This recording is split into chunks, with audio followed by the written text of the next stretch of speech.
नमस्कार, श्री स्वामी समर्थ. स्वागत आहे सर्वांचं आजच्या एका नवीन व्लॉगमध्ये. तर आजच्या व्लॉगमध्ये मी तुमच्यासोबत माझ्या सकाळपासून ते दुपारपर्यंतचं रुटीन शेअर करणार आहे. त्यासोबतच काही किचनच्या छोट्या छोट्या टिप्ससुद्धा तुमच्यासोबत शेअर करणार आहे. व्हिडिओ स्किप न करता शेवटपर्यंत नक्की बघा.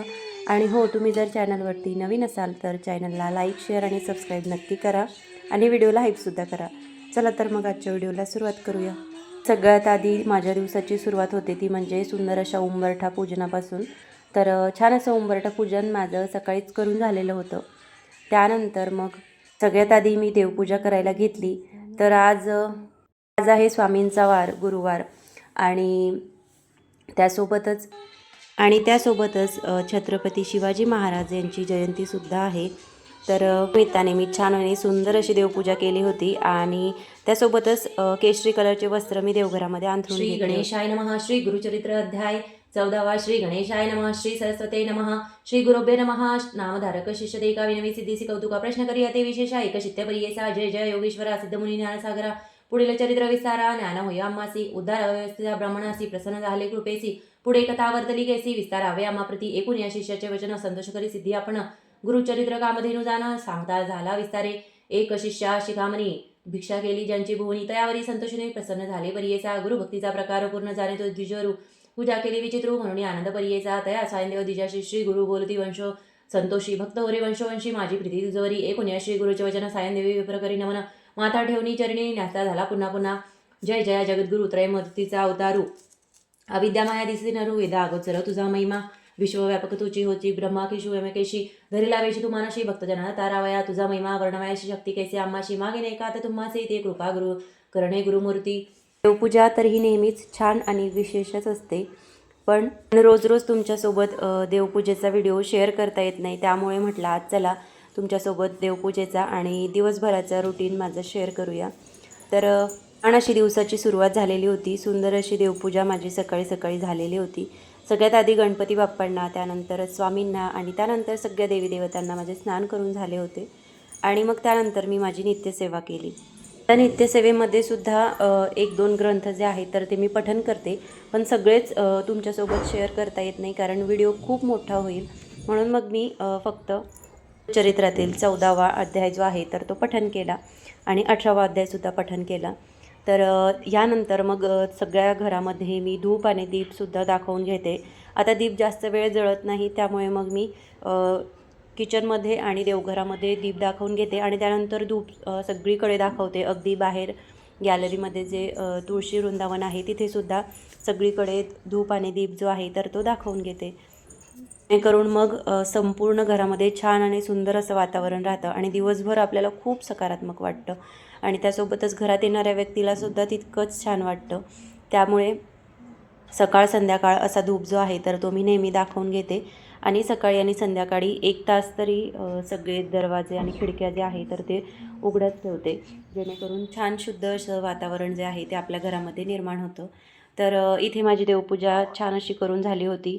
त्यानंतर मग सकाळी स्वयंपाक तर फार काही करायचा नव्हता, त्यामुळे मग हलकं फुलकाच नाश्ता मी सकाळी केला होता. आणि त्यानंतर मुलांना आज सुट्टी होती आणि दिवसभरामध्ये त्यांना काहीतरी नवीन आणि वेगवेगळं असं खायचं असतं. तर आता नुकतेच आम्ही गावाकडून हे भाज्या वगैरे ज्या आहेत तर त्या सगळ्या आलेल्या होत्या. तर त्याच्यामध्ये हे चणे होते, ज्याला आपण काबुली चणा असं म्हणतो. तर हे जे हरभरे आहे हे मी निवडून घेतले, कारण सगळे जर निवडले असते तर खूप वेळ होतो. त्यामुळे मग मी जेवढे मला लागतील तेवढेच निवडून घेतले आणि त्यासोबत मग बाकीचे जे हरभरे आहे ते तसेच ठेवले. उकळूनसुद्धा छान लागतात किंवा मग फक्त सोलून आणि तेलामध्ये फ्राय करूनसुद्धा खूप छान लागतात किंवा त्याची मिसळसुद्धा खूप छान होते. तर मुलांना वेगवेगळे पदार्थ मी असे करून खाऊ घालते, जेणेकरून त्यांनासुद्धा छान वाटतं. तर हे जे सगळे हरभरे होते याच्यामधले एक छोटं पातेलं भरून सगळे हरभरे मी सोलून घेतले आणि त्यानंतर मला याचं एक पदार्थ बनवायचा होता आणि त्यासोबतच गावाकडून मला मक्कासुद्धा आलेला होता. तर तोसुद्धा मग सोलायला घेतला. त्याचेसुद्धा सगळे दाणे मी काढून घेतले. तर सगळ्यात आधी हे हरभरे जे आहे ते सगळे सोलून घेतले, कारण मक्याचे दाणे लगेच काढले जातात, पण हे हरभरे सोलायला थोडा वेळ जातो. आता जे गावरान हरभरे असतात त्याच्यापेक्षा हे सोलण्यासाठी फार कमी वेळ लागतो, पण मक्का सोलण्यापेक्षा हे सोलण्यात खूप जास्त वेळ जातो, म्हणून मग मी आधी हे सोलून घेतले आणि त्यानंतर हे सगळं जो पसारा होता तो आवरून घेतला. जे त्याचे साल होते ते डस्टबिनमध्ये टाकले आणि हे चण्यांची सुद्धा ट्रे जो आहे तर तो बाजूला ठेवून दिला. मोकळ्या हवेत मी ठेवते, कारण मग फ्रीजमध्ये किंवा बाजूला जर आपण झाकून ठेवलं तर मग लगेच बुरशी येतं, म्हणून मग असं मोकळंच चाळणीमध्ये मी ठेवते किंवा एखाद्या ट्रेमध्ये ठेवते. तर इथला सगळा कचरा मी उचलून घेतला आणि त्यानंतर मग ते मक्का गावाकडून आलेला होता तर तो मी निवडायला घेतला. तर त्याचे सगळे दाणे मी काढून घेतले. आता हा मक्का जो आहे तो बऱ्यापैकी वाळत चालला होता, त्यामुळे त्याचे दाणेसुद्धा काढणं तितकंच कठीण होतं, म्हणून मग मी आधी मधातल्याच 2 लाईन काढून घेते.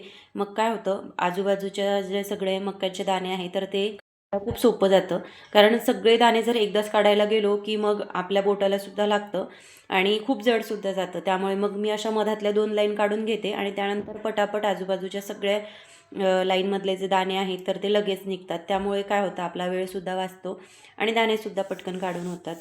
तर एक छोटीशी किचन टिप्स आहे जी मी नेहमी फॉलो करते, तर त्यामुळे मग आपला वेळसुद्धा वाचतो. तर छान असे सगळे दाणे मी काढून घेतले. त्यानंतर एक 4-5 कणीस होते, तर म्हटलं चला आता हे पण काढून घेऊया. आणि आणखीन 2-3 कणीस होते ते मी ठेवून दिले, कारण जास्तसुद्धा काढले की मग आपल्या बोटाला त्रास होतो, म्हणून मग मी 1-2च कणीस सोलून घेतले आणि बाकीचे 2-3 होते ते तसेच ठेवले. त्याच्यानंतर एखादं पदार्थ आपल्याला बनवता येतो, जसं की उपमा आपण करू शकतो. त्यामुळे ताजे ताजे दाणे काढले की ते छान वाटतात आणि मिक्सरमधून सुद्धा लवकर बारीक होतात, कारण आपण त्याच्यावरची साल काढून ठेवली की मग त्याला हवा लागली की ते लगेच वाळतात आणि फ्रीजमध्ये जरी ठेवले तरी फ्रीजमध्ये सुद्धा ते लगेच वाळतात किंवा कडक होतात. त्यामुळे मग मी ते असेच बोलतात तसेच एखाद्या ट्रेमध्ये ठेवते, जेणेकरून ते खूप दिवसांपर्यंत छान राहतात. आता हे कणीससुद्धा जवळपास 3-4 दिवस झाले आलेले होते. म्हटलं लगेच खराब होण्यापेक्षा आपण याचा एखादा पदार्थ बनवूया, म्हणून मग सगळे हरभरे आणि मक्याचे जे दाणे आहे ते काढून घेतले. त्यानंतर हरभरे असे मी कढईमध्ये भाजून घेतले आणि त्यानंतर मग त्याला मिक्सरमध्ये बारीक करायचं होतं, कारण याची मला चटणी बनवायची होती. आता याची मिसळसुद्धा छान होते किंवा त्या कचोऱ्यासुद्धा खूप छान होतात. मी मागेसुद्धा एका व्हिडिओमधून तुमच्यासोबत त्याच्या दाण्यांच्या कचोऱ्या आणि वाटाण्यांच्या दाण्यांच्या कचोऱ्या ज्या आहेत तर त्या शेअर केल्या होत्या, तर त्यासुद्धा खूप छान झाल्या होत्या. पण आता नेहमी कचोऱ्या करण्यापेक्षा मग मी म्हटलं आज चला आपण मक्याचे धिरडे करतोच आहोत, तर त्याच्यासोबत ह्या चण्यांची छान अशी चटणीसुद्धा बनवूया. तर हे मक्याचे दाणे मी काढून घेतले आणि त्याचे मला धिरडे बनवायचे होते. तर याचं थालीपीठसुद्धा खूप छान होतं आणि उपमासुद्धा खूप छान होतो. पण आज मग मला धिरडे बनवायचे होते, म्हणून मग मी ते बनवायला घेतले. तर सगळ्यात आधी इथे मी एका कढईमध्ये चणे जे आहे ते भाजून घेतले होते आणि तोपर्यंत इकडे मक्याचे जे दाणे होते तर त्याच्यामध्ये मी थोडा वेळ पाणी टाकून ठेवलं होतं, कारण एक कणीस त्याच्यामधलं खूप कडक होतं. त्यामुळे म्हटलं थोडा वेळ पाण्यात टाकलं तर ते भिजेल तरी, म्हणून मग ते पाण्यातून काढून घेतलं. त्यानंतर थोडं करून मिक्सरला बारीक करून घेतलं आणि मग एका पातेल्यामध्ये सगळं मिश्रण जे आहे ते काढून घेतलं. आता हा मका जो आहे तो लवकर मिक्सरला बारीक झाला, कारण त्याच्यामध्ये मी थोडं पाणी घातलेलं होतं.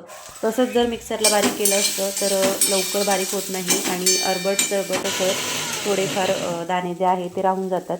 त्यामुळे मग मी सगळे दाणे व्यवस्थित बारीक होतील यासाठी त्याच्यामध्ये आधीच पाणी घालून घेतलं होतं आणि त्यानंतर ते मिक्सरला बारीक केलं. त्यामुळे ते खूप छान बारीक असं झालं आणि मग मी ते एका पातेल्यामध्ये काढून घेतलं. सगळं मिश्रण तयार झालेलं होतं. त्यानंतर त्याच्यामध्ये थोडे काही मसाले घालायचे होते ते घालून घेतले. तर इथे शेवटच्या जे दाणे काढायला मी घेतले होते मिक्सरला बारीक करायला, तर त्याच्यामध्ये मी थोडं जिरं टाकून घेतलं, कारण जिरं घातल्याने खूप छान टेस्ट येते. तर ते सुद्धा बारीक करून घेतलं. त्यानंतर ते सुद्धा पातेल्यात काढून घेतलं आणि मग त्याच्यामध्ये काही बेसिक मसाले घातले, जसे की हळद आणि थोडा ओवा मी असा हातावरती त्याच्यामध्ये घातला. त्यासोबतच मीठ आणि ठेचासुद्धा बारीक केलेला होता, तर तो सुद्धा त्याच्यामध्ये घातला आणि त्यानंतर त्याच्यामध्ये 1 ते 2 चम्मच बेसन पीठ घातलं आणि ते छानपैकी एकत्रित करून घेतलं.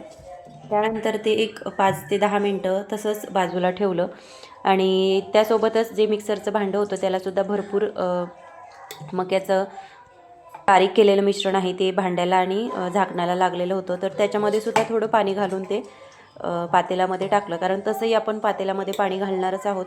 त्यामुळे मग हे सुद्धा वाया न जाता त्याच्यामध्ये मी पाणी घातलं आणि ते सगळं पाणी या पातेल्यामध्ये घातलं आणि सगळं एकत्रित करून ठेवलं. आणि तोपर्यंत माझा ठेचा जो आहे तर तो संपलेला होता. त्यामुळे मग मी तो करायला घेतला. तर आज फार ठेचा न करता मी अगदी 4-5 मिरच्या भाजून घेतल्या. त्याच्यामध्ये लसणाच्या पाकळ्या टाकून घेतल्या. लसणाच्या पाकळ्या मी थोड्या जास्तच टाकते, कारण मला लसूण खूप आवडतो आणि तो आपल्या शरीरासाठी सुद्धा खूप चांगला असतो. तर लसणाच्या पाकळ्या आणि मिरच्या ज्या आहेत त्या छानपैकी भाजून घेतला. आज नुकता कोथिंबीर संपलेला होता, त्यामुळे जेवढं साहित्य होतं तेवढ्यामध्ये मी पदार्थ बनवायला घेतले. कारण आता सध्या भाज्यापालासुद्धा माझ्याकडचं संपलेला होता. त्यामुळे मग जेवढं काही सामान होतं तेवढ्यामध्येच मी हे पदार्थ करायला घेतले होते. तर इथे लसूण आणि भाजलेल्या मिरच्या ज्या होत्या त्या छानपैकी बारीक करून झालेल्या होत्या. त्यानंतर जेवढं लागेल तेवढाच ठेचा मी याच्यामध्ये घालून घेतला आणि त्यानंतर बाकीचा ठेचा मी एका वाटीमध्ये काढला आणि त्यासोबतच जे भाजलेले हरभरे होते तर ते सुद्धा मी इथे मिक्सरच्या भांड्यामध्ये काढून घेतले. आता मिक्सरचं भांडं मी धुवून घेतलं नाही, कारण त्याला तो ठेचा लागलेला होता, तर तो त्याच्यामध्ये बारीक होणारच होता. तसंही आपल्याला चटणीमध्ये ठेचा घालायचाच होता, म्हणून मग मी थोडी चटणी मिक्सरच्या भांड्यालाच राहू दिली आणि त्याच्यामध्ये दाणे जे आहे ते बारीक करून घेतले. आता त्याच्यामध्ये मी थोडं जिरे, मीठ आणि चवीपुरतं जो आहे तर तो घालून घेतला आणि त्यानंतर हे सगळं मिश्रण जे आहे ते मिक्सरला बारीक केलं आणि त्यानंतर बघू शकता खूप छान आणि सुंदर असं हिरवा कलर जो आहे तो चटणीला आलेला होता. आता ही चटणी आपण नुसतीच खाऊ शकतो किंवा त्याची आपण पोळीसुद्धा तयार करू शकतो. आपल्या आवडीनुसार आपल्याला हवं तसं आपण याचा पदार्थ तयार करू शकतो किंवा आता या मिश्रणाचा आपण कचोऱ्या जरी बनवल्या तरी खूप छान होतात. तर असे वेगवेगळे पदार्थ आपण या मिश्रणामधून तयार करू शकतो. तर इथे आता मी चटणी फ्राय करायला घेतली होती, तर त्यासाठी मी त्याच कढईमध्ये थोडं तेल टाकून घेतलं आणि त्यानंतर त्याच्यामध्ये थोडं जिरे, थोडं मोहरी आणि थोडा हिंग घातला. त्यासोबतच कढीपत्त्याचे 4-5 पानं घातली आणि कोथिंबीर नव्हता, त्यामुळे मग मी डायरेक्ट चटणी जी आहे तर ती कढईमध्ये टाकून घेतली आणि सगळं मिश्रण जे आहे ते एकत्रित करून घेतलं. आता हे आपण एकदम बारीक जर मिक्सरला केली तर थोडं चिकट होतं, त्यामुळे आपण त्याच्यामध्ये थोडं जास्तीचं तेल टाकायचं, म्हणजे आपल्याला चटणीवरून वरती तेल घेण्याची गरज पडत नाही आणि चटणीसुद्धा छान अशी मोकळी होते. तर छान अशी चटणी मी फ्राय करून घेतली आणि त्यानंतर मग भांडी पडलेली होती तर ती घासून घेतली. थोडी जरी भांडी पडलेली असली की मला असं होतं ते कधी एकदा मी घासते आणि कधी नाही, कारण जास्त भांडी जर जमा केली तर मग ते घासायलासुद्धा कंटाळा येतो आणि वेळसुद्धा खूप जातो. म्हणून मग असा एखादा पदार्थ बनवायला ठेवला आणि तो होईपर्यंत आपल्याला जर तिथंच थांबायचं असलं तर मग मी लगेच भांडी वगैरे पडलेली असली की ती घासून घेते, कारण मग आपला वेळसुद्धा वाचतो आणि गॅसजवळ रिकामं उभं राहण्यापेक्षा मग बाकीची कामंसुद्धा आपली आवरली जातात. आणि कधीतरी अधूनमधून डबेसुद्धा पुसून घेते, म्हणजे मग तेवढीच धूळ वगैरे डब्यांवर निघून जाते. तर इथे सगळे भांडी मी घासून घेतली आणि त्यानंतर व्यवस्थित स्वच्छ धुवून घेतली आणि सोबतच बेसिनसुद्धा खराब झालेलं होतं तर ते सुद्धा घासून घेतलं. कारण जरी आपण सकाळी बेसिन वगैरे गॅस ओटा स्वच्छ करतो तरी दुपारच्या भांड्यानंतर दुपारी जर नाश्ता वगैरे करतो तर त्यामुळे बेसिन आणि गॅस ओटा खराब होतो, तर तो सुद्धा स्वच्छ करून घेते, जेणेकरून मग दुसऱ्यांदा आपल्याला स्वयंपाक करायला तेवढाच उत्साह निर्माण होतो. कारण किचन ओटा जर घाण असेल किंवा किचनवरती काही सांडलेलं असेल तर आपल्यालासुद्धा स्वयंपाकाला इतका उत्साह येत नाही. त्यामुळे मग सगळा किचन ओटा जो आहे तो मी आधी स्वच्छ करून घेते आणि त्यानंतर मग एखादा पदार्थ तयार करायला घेते, तर त्यामुळे मग कामंसुद्धा पटापट आवरतात. तर इथे सगळी भांडी मी घासून इथे रॅकमध्ये ठेवली आणि त्यानंतर मग मिश्रण छानपैकी मुरलेलं होतं, तर त्यासाठी मग मी आता लोखंडी तवा ठेवून घेतला. लोखंडी तव्यावरती खूप छान आणि मस्तपैकी धिरडे वगैरे किंवा थालीपीठ जे आहे तर ते भाजल्या जातात, कारण त्याचं लेयर जी आहे लोखंडी तव्याची ती खूप जाड आहे आणि त्यामुळे त्याच्यावरती जर एखादा पदार्थ धिरडे असो किंवा थालीपीठ असो तर ते खूप छान मंद आचेवरती भाजलं जातं आणि टेस्टलासुद्धा खूप छान लागतं. तर मग त्यामुळे मी लोखंडी तव्यावरच धिरडे असो किंवा थालीपीठ असो तर ते बनवून घेते. आता हे धिरडे आणि थालीपीठ बनेपर्यंत बाहेर थोडे कपडे वाळलेले होते तर ते मी काढून घेतले. जेवढे वाळलेले कपडे असतात तेवढे सगळे घरामध्ये घेऊन घेते, कारण आता सध्या ऊन जास्त आहे आणि त्यामुळे कपडे सुद्धा खराब होतात. तर त्यामुळे मग दोरीवरचे कपडे काढून घेतले आणि ते छानपैकी कपाटामध्ये घड्या घालून ठेवून दिले. एखादा पदार्थ होईपर्यंत किंवा एखादं काम आपलं होईपर्यंत अशी मध्ये थोडी छोटी छोटी कामं जी आहेत ती मी आवरून घेते, जेणेकरून मग संध्याकाळच्या वेळेला मला निवांत वेळ मिळतो. कारण काय होतं, आपण वाळलेले कपडे किंवा घर झाडायचं म्हटलं किंवा घर पुसायचं म्हटलं संध्याकाळच्या वेळेला, सगळी कामं एकदाच आली की मग आपल्यालासुद्धा कंटाळा येतो आणि कामंसुद्धा उशिरा होतात. त्यामुळे मग असे दुपारच्या वेळेत मी सगळी कामं आवरून घेते, जेणेकरून मग संध्याकाळी मला निवांत चहा घेण्यासाठी अर्धा तास मिळतो आणि मुलांसोबतसुद्धा तितकाच वेळ घालवता येतो. तर त्यामुळे मग अशी मधात मी सगळी कामं जी आहेत ती आवरून घेते. आता इथे एक तेलाची बॉटलसुद्धा मी छानपैकी धुवून उन्हामध्ये ठेवली होती आणि दिवसभर ती उन्हामध्ये वाळून झाली होती. त्यानंतर मग दुपारी म्हटलं चला याच्यामध्ये तेल भरून घेऊया. तर ही बॉटल खूप छान आहे, स्टेनलेस स्टील आहे आणि आपल्याला भाजीला किंवा एखाद्या पदार्थाला तेल घेण्यासाठी हातसुद्धा आपले तेलकट होत नाही, कारण त्याला छोटंसं मध्ये होल आहे आणि तेल भांड्यामध्ये घेताना सुद्धा सांडत नाही. आणि एखादा पदार्थ बनवताना जर आपले खराब झालेले हात असतील तर ते आपण तेलाच्या कॅनीला किंवा आपण ज्याच्यामध्ये तेल भरत असू तर त्या भांड्याला लागतात आणि भांडं खराब होतं.